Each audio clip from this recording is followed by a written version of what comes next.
us his thoughts on his platform, his plan for if he is elected into position with the Board of Education this November. We want to thank you for coming out. Thank you for bringing your questions, your thoughts. I think everyone here has received a card.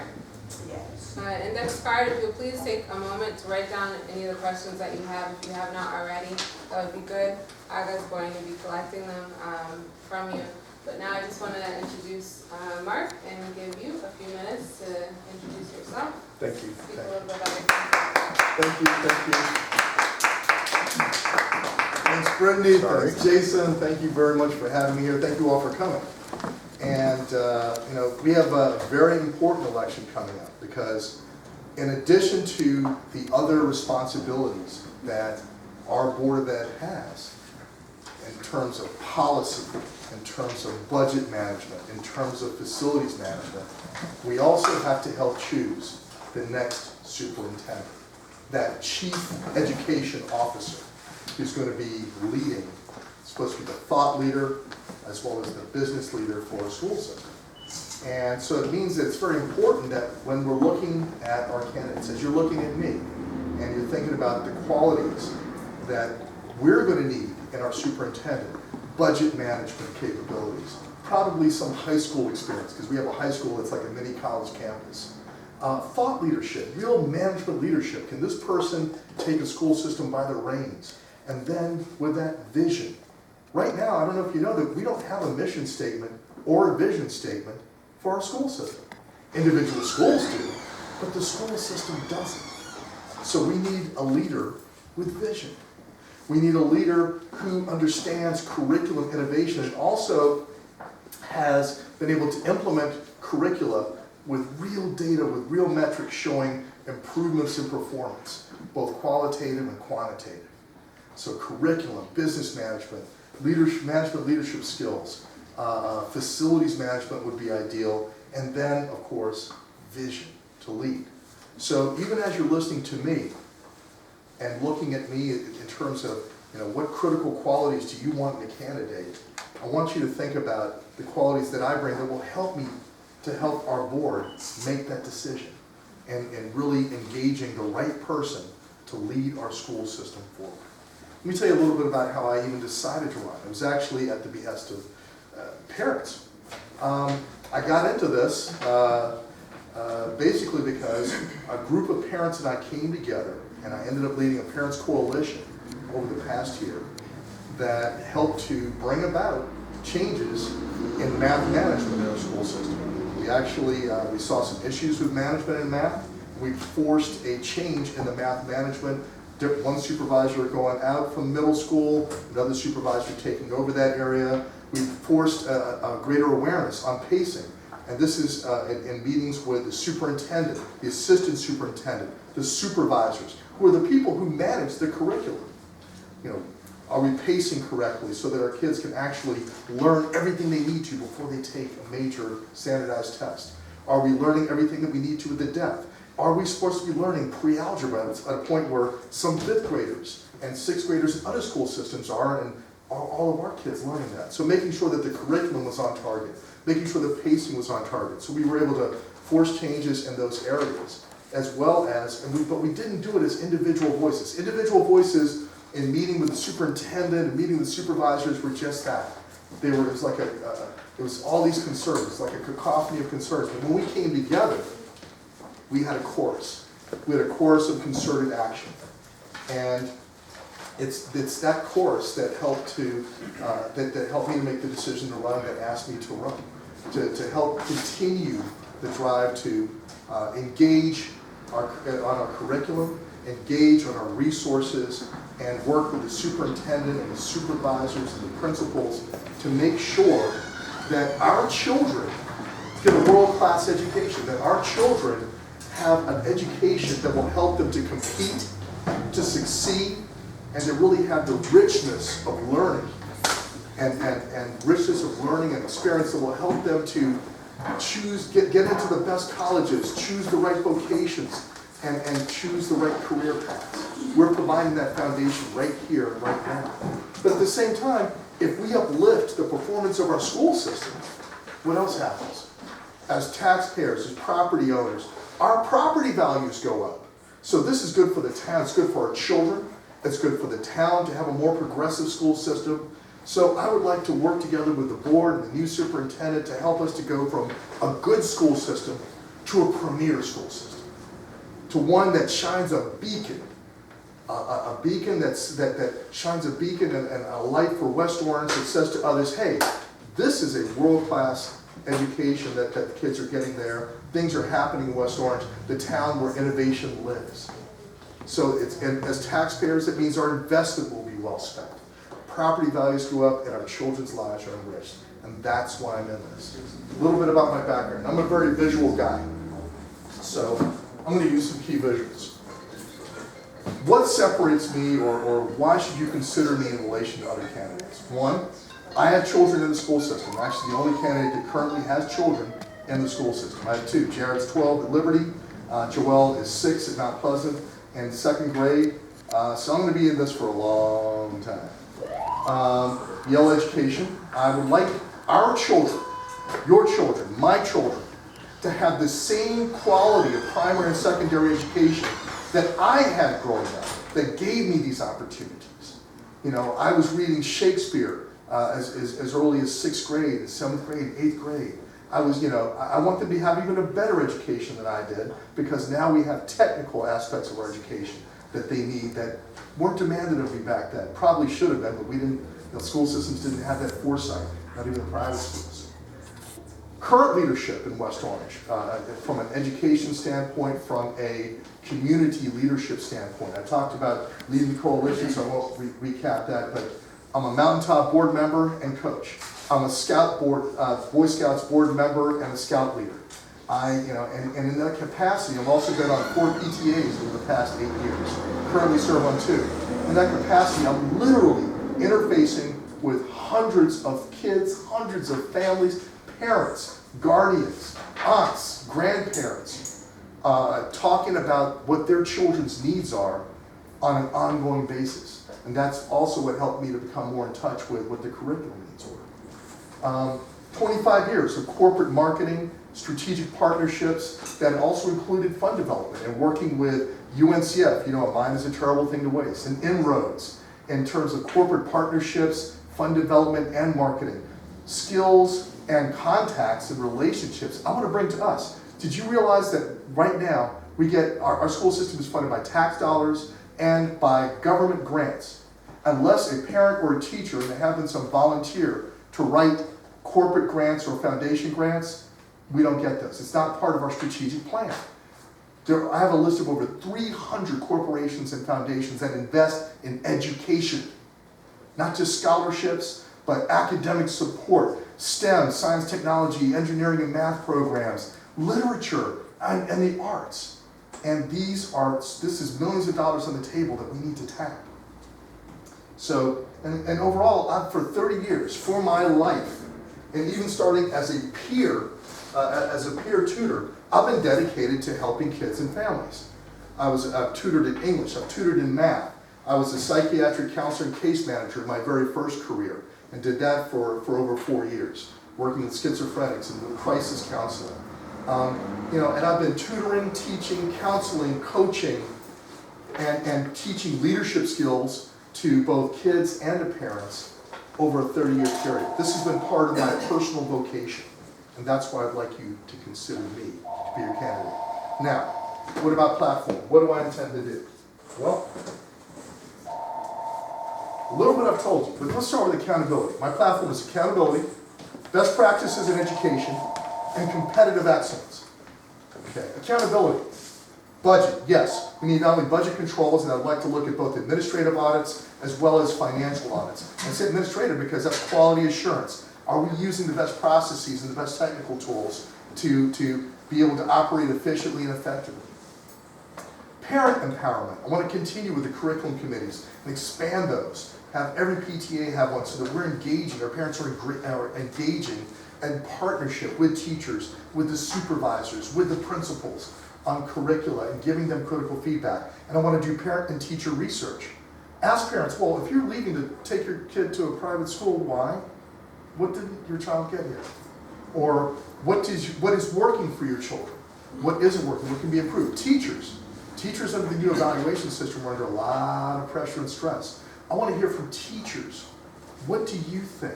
What would help you to teach better and to help your children learn better? So I want to do surveys, I want to do research.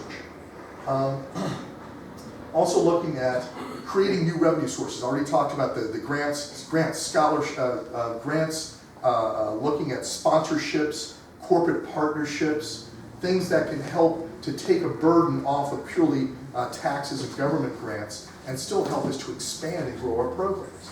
So that's really the accountability part. And teacher support. Our classrooms during the recession have begun to swell. All right, my daughter Joelle was in a first grade class with 25 kids. That's not a class with first graders. That can turn into a melee, okay? And now she was fortunate, there was a special needs child in the class that had a teacher's aide assigned. That teacher's aide helped everybody. We can have teacher's aides for all of our classes, any class that exceeds 15 or 16 children for free by engaging our university partnerships and corporate partnerships with greater depth. That's right, for free. And that's something that I'd like to see across our school system. Best practices in education, very simply. What are the best schools, and not only in our district, doing that we can duplicate? The schools where scores have gone up and their rankings are great. What can we duplicate?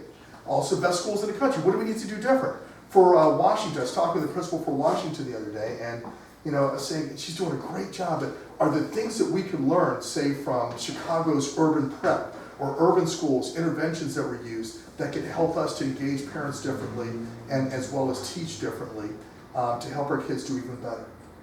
So best practices in schools in the state, across the country, and looking at how to teach, really teaching 21st century skills, not just, we have tech ed teachers and we're doing a great job with it. You have Principal Hayden Moore at the high school is introducing some really new, innovative stuff. He's teaching C++ there. That's awesome. But when I was talking with Hayden about it, I said, how can we expand this? He says, it would be great if we could teach all the kids and not just the top math or science kids. Because all kids can benefit from computer language. I said, great. That's a great aspiration. He said, I want our school, our high school, to do whatever the best high schools in the country are doing. And we have to be able to find a way to do that. So best practices in education. Looking at taking the HAP curricula, as I looked at that, all kids should be learning logic. All kids should be learning philosophy. All kids should be learning, should be reading those materials and then looking at differentiated instruction. Differentiated instruction means we're supposed to be teaching children each at his or her own level and looking at performance cohorts from high aptitude to advanced proficiency, high proficiency, mid-level proficiency, low proficiency, and non-proficiency, and making sure that each child is not only challenged, but supported at the level that they need to maximize their achievement, maximize their potential. And for the kids who are advanced proficiency, are they being given enrichment curriculum? I found out lots of parents didn't even know that every single class we teach has an enrichment curriculum associated with it. And if a child is making straight A's, my son was making straight A's and at one point said, this year's being challenged. He's not saying that this year. Last year he was saying, Dad, I feel like some of this stuff is just too easy. We should be giving our children challenges with enrichment curriculum. And that opportunity is there for every single class they take. Okay? And I also want to even expand high aptitude, not just for the top 2%, but make a top 5%. And then have at each level of cohort, each level of proficiency, curricula that challenges our children, that enriches them. Okay? And have open enrollment for HAP as well, whereby every year we look at, okay, if a child didn't necessarily make it in at second grade or third grade, but now is top 5% in scores and grades, why shouldn't that child be in there? That child should be in there. Okay, so expand that idea, but make sure that we're teaching at every single cohort and level the best way we can to enrich that child. Also looking at ESL. Right now, we only have 104 kids in ESL, in summer ESL. We know what happens to our kids over the summer. They forget stuff, they're out playing, they're doing other stuff, they're not focused on learning. Well, guess what? For kids where, English is a second language, summer becomes a critical time, it becomes a disconnect in their learning. We can only afford 2 buses for 104 kids, 52 kids a bus right now, when there are over 1,000 kids who need it. So that's where grants, corporate partnerships, and that sort of thing will help a great deal. And I talked with Anna Marti about that. She says, Mr. Robertson, I said, Ms. Marti, I said, where do you need help? She says, well, it'd be great if all kids who needed ESL could have ESL. And why can't they? We can make that happen. Together, we can make that happen. Competitive excellence. Whatever not only teaching to the Common Core, rising above it, teaching beyond it. These are just the standards. Let's go beyond that, okay? And let's deliver curricula that's on par with the top private schools, as well as look at how to be a leader in science, technology, engineering, and math, including teaching computer science. That's right, computer languages to kids as young as third, fourth, and fifth grade. They have Logo, they have Scratch. I've actually assembled a digital education task force that is looking at curricula that already exists for younger children to develop a pipeline of learning. So by the time they get to high school, everyone can take C++. So that is my vision for a school system. And I feel that together, my motto is together we can. Because when we come together as parents, even if we don't always agree with how to do it, together we can make things happen. We can find that common ground and push things in. Thank you.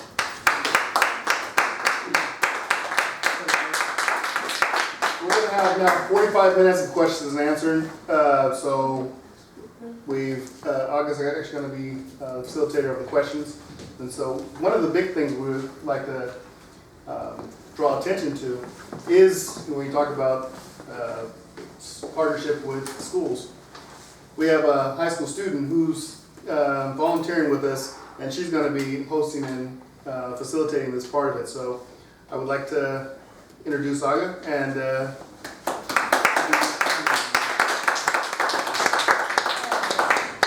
So question one, what is your plans to improve teaching skills to ensure that the students are using tools and resources to make them competitive when entering college? Okay, so that's actually kind of two questions. One, improve teaching skills, and then the tools. Okay, the teaching skills part, we spent over $300,000 last year on teacher development.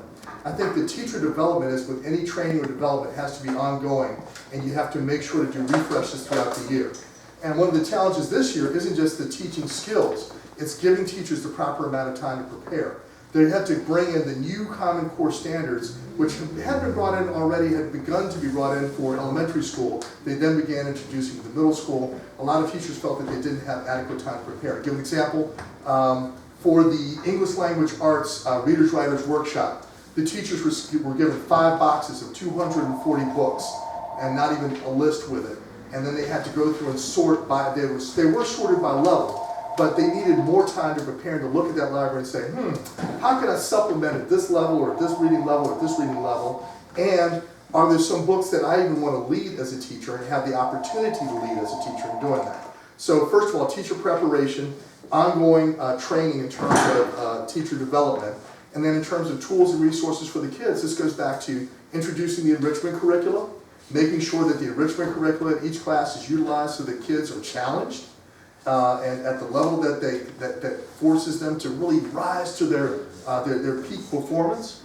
And then support goes back to making sure we have teachers' aides to support the teachers and the kids, and making sure that we have the opportunity through business partnerships and university partnerships to get tutors in there.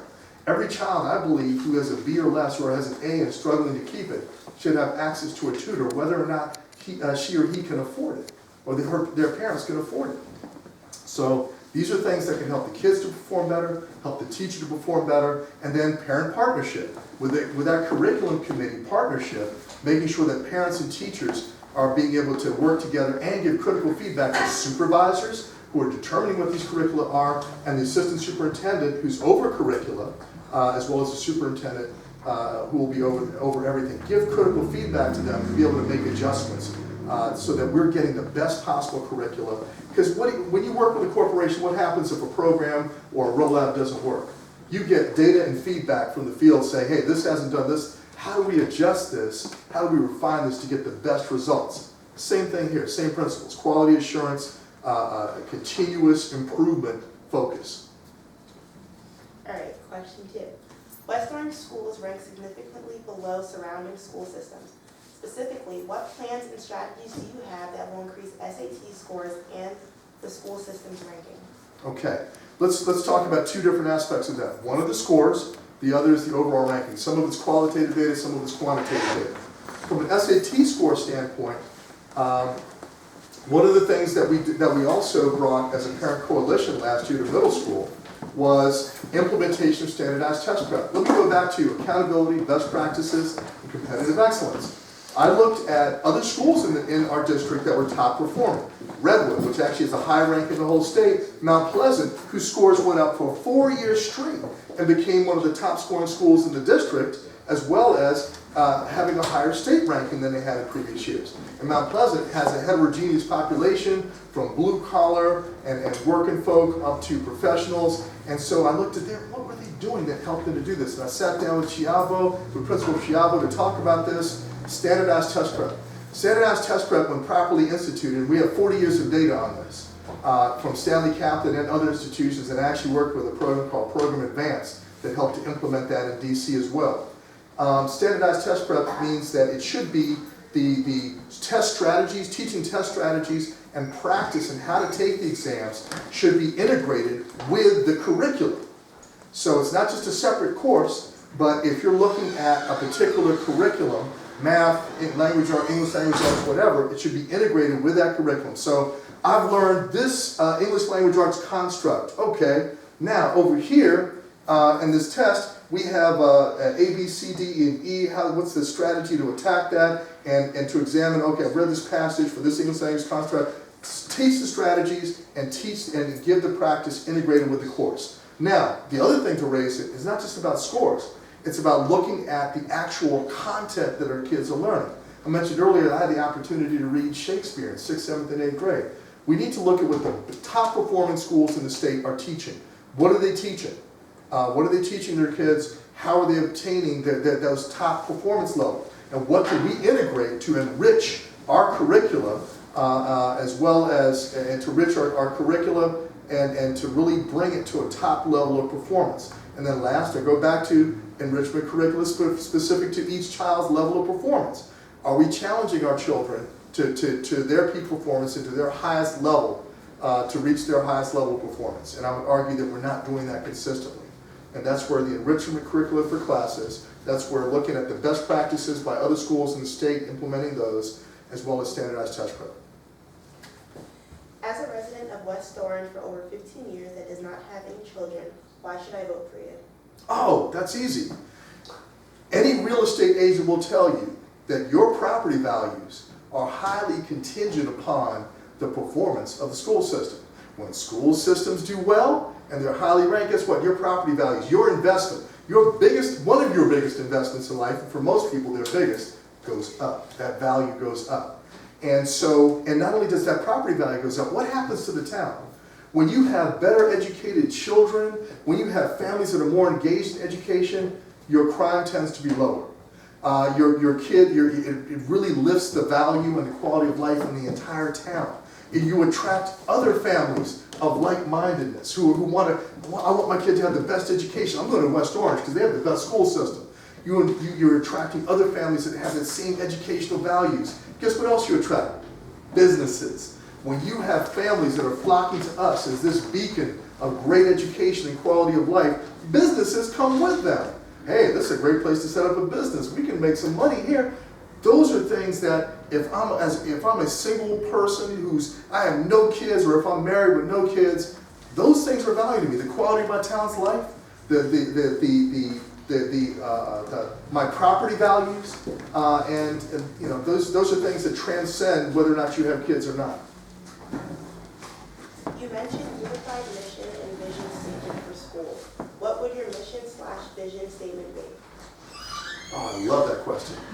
Our school system should be trying to provide the best in class education that is competitive with any other school system, and that can give our children the ability to succeed, to compete, to succeed, and to have a richness of learning that will in fact not only help them to succeed in education, but will enrich the quality of their lives, both socially, not only socially, but also from an intellectual standpoint, as well as from a value standpoint, because we're teaching them all those things at the same time. And then integrated with that, leadership, teamwork. We're teaching all these things in our schools. So really to help our children have the highest quality of education possible, one that will help them to compete, succeed, and to enrich their lives. If I want to talk about you to family and friends to rally support, what are the top 3 issues I should tell them? Top 3 issues? Well, curriculum management, budget management from the standpoint of needing to increase revenue through other revenue sources, grants, sponsorships, etc. So curriculum management, budget management, and then I would also go to a strategic business plan that includes the vision for the school system. When I say a strategic business plan, I mean one that is geared towards where are we going, how are we going to get there, and what are the resources and the pillars for our strategy that are going to take us here. So strategic business plan, curriculum rigor and standards, and then revenue. Not just budget control, but revenue, increasing revenue from other sources than just tax dollars and government grants. How are you going to ensure that the Board of Education budget is being used appropriately to create the best education for our kids? Well, as a board member, we are to be scrutinizing that budget in each budget approval. That's integral to the job. The job, it's administrative policy that impacts budget, that impacts budget allocation and execution against that budget. It's actual budget controls, and there are things that we can do specifically. Financial audit is one tool. Administrative audit's another. Administrative audit is based upon quality assurance and continuous improvement approaches. Are we using the right technology to make sure that we're processing things quickly and effectively? Are we using the right processes to make sure that we're doing things correctly? Is our strategy focused correctly? Do we even have, for instance, strategically a grant writer in our school who's focused on new revenue? So it goes back to, really what are the fundamentals in terms of administrative controls and administrative audit, financial controls and financial audit, generating new revenue sources so we're not totally reliant on tax dollars and government grants, and then looking at have we put the resources and the people in place to make sure that we can make that happen. Would you support safety programs in schools that educate children that firearms, knives, firecrackers, etc. are not toys, and if they come across them to notify adults? Absolutely.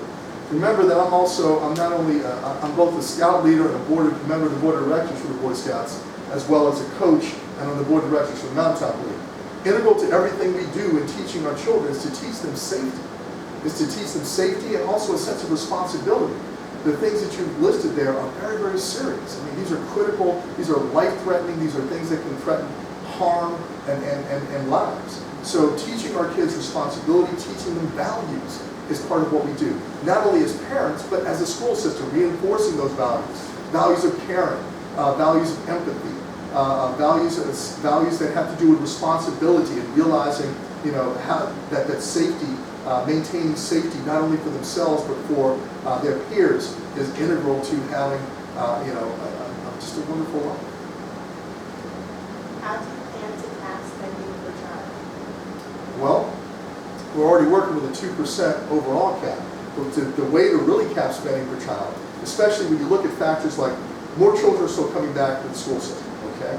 So if you have more children coming into the school system and we're able to cap spending per child, it doesn't mean that we'll be able to cap the total budget necessarily, but we'll be able to still, at the amount we're spending per child right now, we can have a private school level education. I'm going to go back to what I said earlier. New revenue sources, corporations, foundations, grants, sponsorships, strategic partnerships.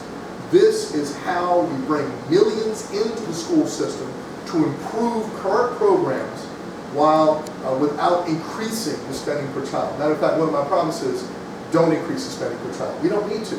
We can better utilize it, and we can bring in new revenue to make sure that we have the proper investment in our children's quality education.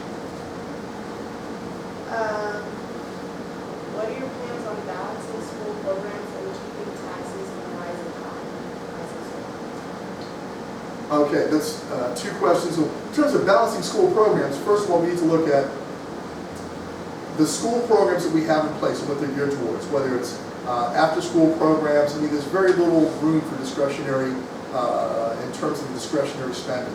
Our after-school programs right now are keeping our kids safe after school, and they are also teaching leadership, teamwork, you know, additional intellectual skills as well as athletic skills and athletics that help them to perform better in the classroom in their studies to show that. So we want to preserve those programs, make sure we're delivering quality programs.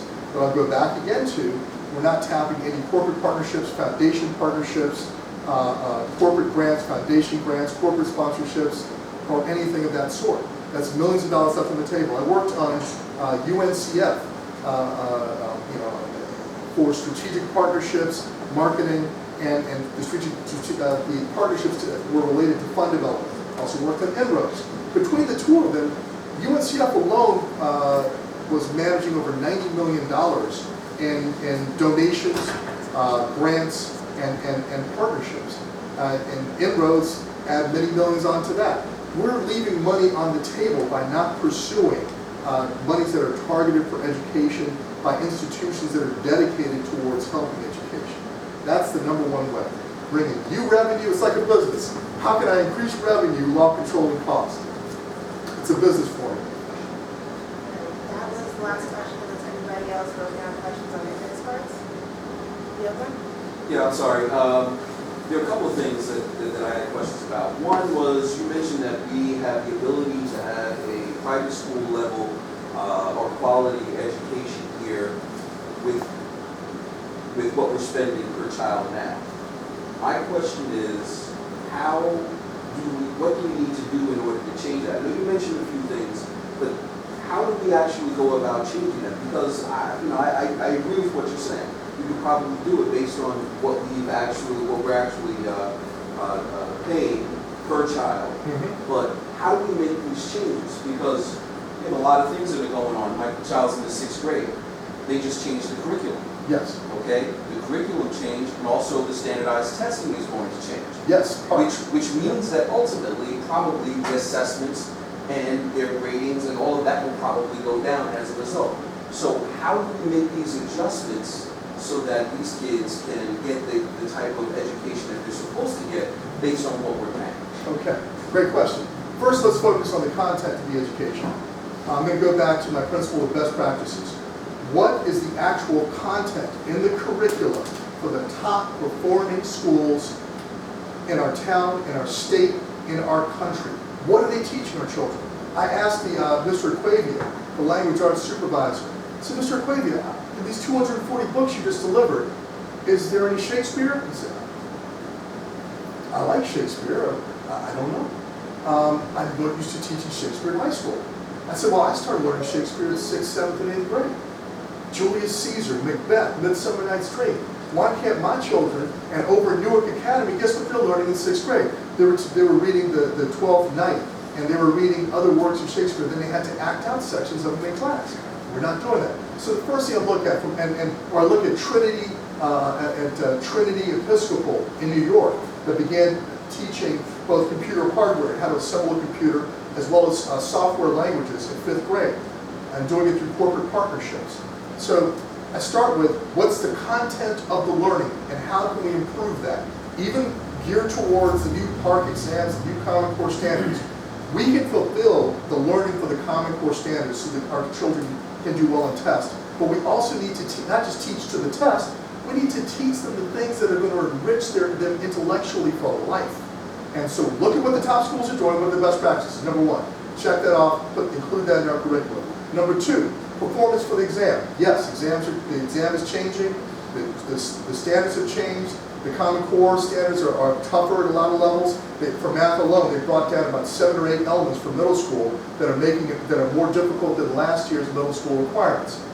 Well, not only do teachers have to teach that content and teach it well, they need to make sure that there's tutoring support available, and that's, once again, through grants and partnerships we can provide that. They need to make sure that there's online resources available. They've recommended some, including one of the favorites, Khan Academy, but making sure that all children have access to it, whether they have to stay in school to do it, or have access to a computer at home.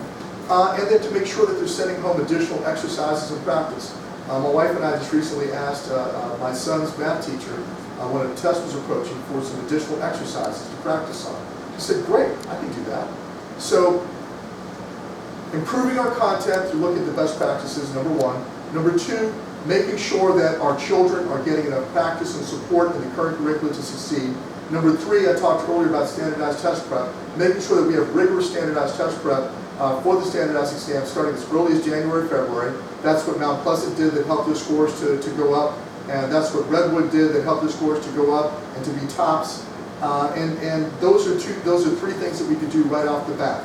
Now, what we need to do in addition to that to control the cost, going back to spending per child and the overall budget, goes back to strategic partnerships with corporations, sponsorships by corporations, grants by corporations, grants by foundations, and the millions of dollars that we're leaving on the table by not pursuing these things in order to enrich our curricula and enrich the learning experience while at the same time control the cost. Does that address your question? It answers the question, but we get some more questions, but I know that other people have No, some. it's okay. I'll let them go first. No, I'm coming back to you, don't worry about it. I promise? I promise?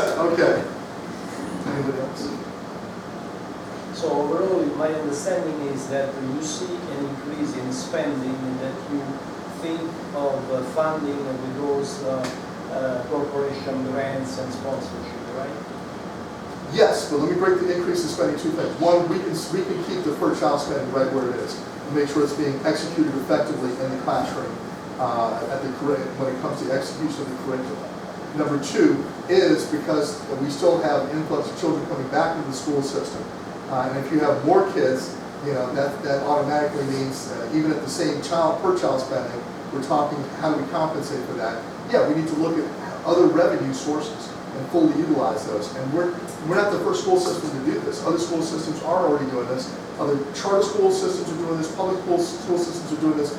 Private school systems are doing this. Private schools are doing this. So private schools can do this, Catholic schools can do this, charter schools can do this, and other public school systems can do this.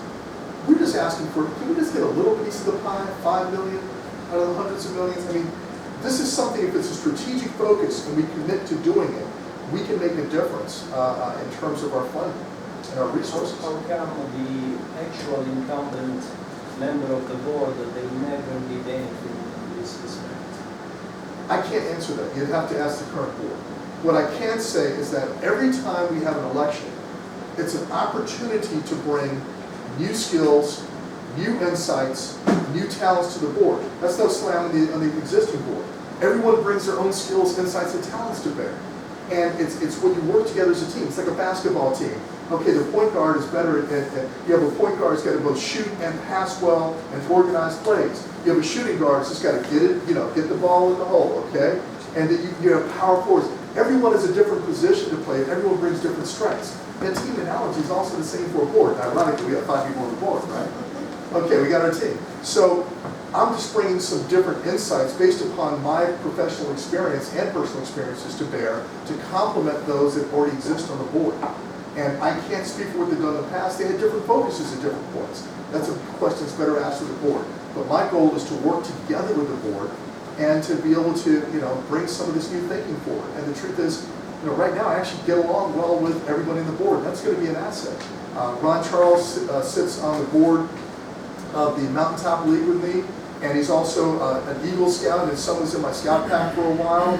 I've had a good friendship relationship with Sandra, my Jamaican sister, and as well as Laura and Michelle have good relationships with them. I think if we can not do what Congress did, okay, if we can work together, bring each of our points of view, our talents, and come together as a team, I think that we can continue to make some great things happen. Would you support a West Orange School District forensic audit? What was the question? Would you support a West Orange School District forensic audit? I would first look though at one, because even when you do an audit, guess what, you have to pay for it? So I would first look at one, is there an accounting firm, an outside accounting firm who would be willing to execute that pro bono for us? because it doesn't make sense to analyze costs while incurring enormous costs, because an audit can be enormously costly. Number two, I would also look at quality assurance models that are already in place that can help us from an administrative standpoint. I sat on the quality assurance board for a prior company, and we had to look at what systems for quality assurance can be put in place for continuous improvement, both at a budget level as well as at an executional level when it came to processes. And so those are the two things I look at.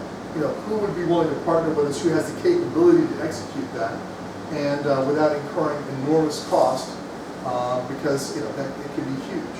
And then two, what can we learn or use in terms of existing models that are already out there to look at quality assurance and do our own internal process on it. Instead of soliciting more funding, how would you pursue reducing the per child cost of education? Instead of pursuing more funding. Instead of soliciting more funding. Well, first of all, I would disagree with the premise for the question. The premise for the question is assuming that we can reduce the per child spending without increasing revenue.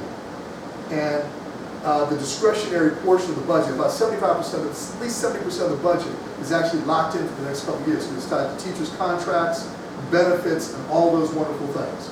And that's going to be for at least the next couple of years. So, okay, check that off the list. Can't do much with that. So then we look at what areas are actually discretionary.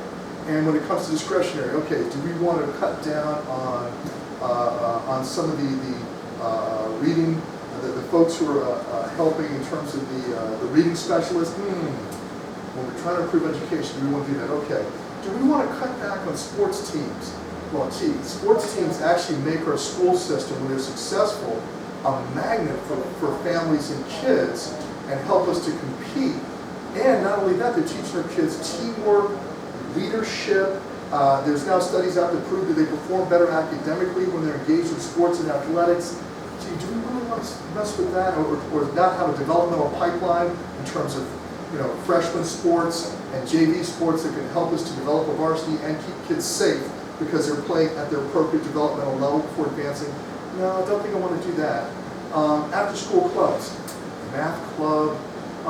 Many of these are partially subsidized by parents anyway. So other after-school activities, well, they're really a very tiny portion of the budget there. Do I want to do that? Probably not. So I disagree with the premise for the question, because I think that when other educational institutions are using these other resources in corporate grants and corporate partnerships and corporate sponsorships and foundation grants and foundation partnerships, and you have institutions like the Gates Millennium Fund that's given away billions of dollars in addition to other funds, I think that we should be doing what's a best practice, and that is bringing in new revenue sources that are targeted towards academics and education. Question. It's in regard to accountability. Yes. From a couple of different areas. Not only budgeting, but open meetings. And it's to be more pointed. When it comes to one of the meetings, the ability to be able to have all of the meetings televised for those of us that are town residents that can't make it to the meeting, your position. Another, when it comes to the budget, because I like a lot of your ideas when it came to accountability. And I also agree that elections are a good opportunity for us to be able to, as a community, have a fresh set of eyes to be able to not only look at what the current policies are, but also what the current budget is. But in particular, when it comes to the cap, the 2%, it was listed in the paper recently that although we have a 2% cap, the school board budget was over 3%. So I was wondering what you could mention as far as your regard in reference to accountability, because that's one of the things I know that myself, as well as a number of us in the community, are really concerned about. Having all board meetings televised, the budget scrutinized more seriously. In addition, not meaning to digress, but just to make another point, many nonprofit organizations are mandated to have forensic audits. Absolutely. By outside accounting agencies. And they normally get them donated. The Board of Inroads, for instance. I'm sorry, I didn't mean to interrupt. Right, but although some of them are donated, some have to pay for it also.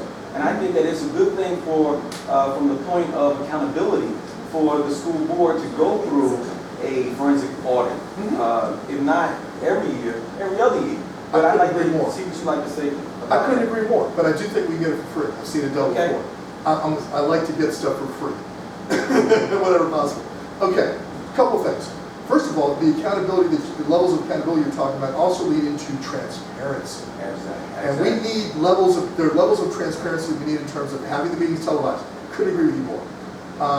And not only transparency there, but when we have items like big contracts coming up or budget reviews, there should be dedicated meetings for that and have it almost like a town hall meeting. Okay, town, we're going to present to you what the new budget is, what our recommendations are, and we want to hear your critical feedback and ideas, okay? I'm all open for that. Accountability through transparency. The transparency goes in other areas too. One of the things we were pushing for this past year was curriculum transparency. If there's a standard for something, guess what? Email it to the parents, post it online, and hand it out in the backpacks. What are the standards? What's the rubric?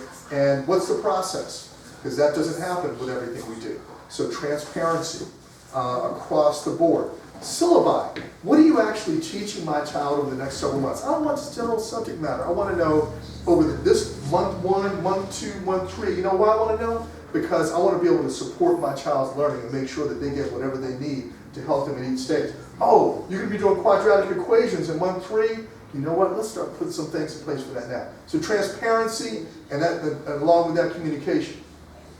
And also from the curriculum standpoint, Edison actually made a great move in starting the curriculum overview meetings early. I think that was a brilliant move.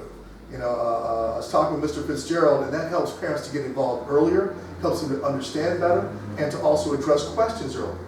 I would like to see that done, if not once a month, at least once every marking period. Have the curriculum overview. How's this working for you and your kids? Okay. Now, getting back to the budget cap, forensic audit, absolutely. I do think we can get it for free. I know that Inroads at UNCF, while they pay some for the accounting stuff, they also have accounting firms that are sponsoring them. E&Y, basically I forget if it's the big 5 or big 3 now. I lost track. Big 4. It went from 5 to 3 to 4. And Anderson, we don't want to talk about them. But yeah, you can get that donated. Those services donated pro bono. You can, and we can. So yeah, forensic audit, and I also still believe in administrative audit. Quality